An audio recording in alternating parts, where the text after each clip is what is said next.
দেখো এই যে গোটা মুগ ডাল আমি অঙ্কুর বাইর করছি এ দিয়ে, এটাকে হালকা করে একটু সেদ্ধ করব। এইটা দিয়ে আমি আজকের স্যালাড বানাবো, সেটা তোমাদের দেখাচ্ছি, তোমরা দেখতে থাকো।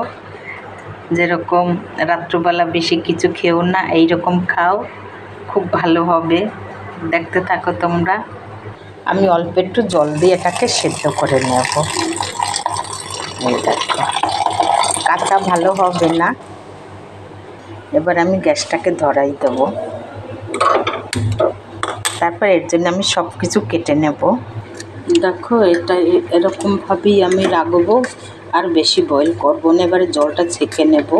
তোমরা চাইলে জলটা ফেলতেও পারো, নাও ফেলতে পারো।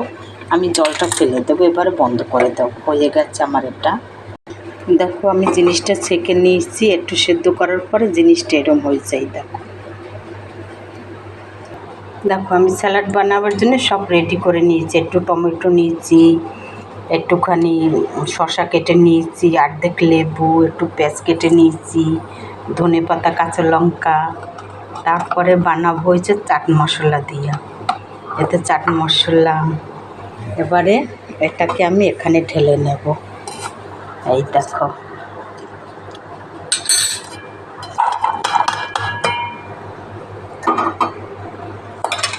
এই দেখো, এবারে আমি সব কিছু এতে মিলাই নেব। এই দেখো, টমেটো দিয়ে দিলাম, তারপরে শসাটা দিয়ে দিলাম,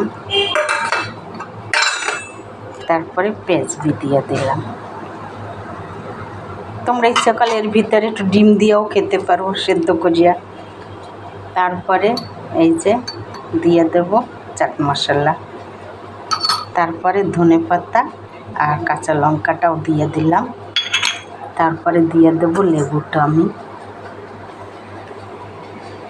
এরপর দেখো লেবুটা আমি দিয়ে দেবো, বেশি দিলাম না, অর্ধেক দিলাম।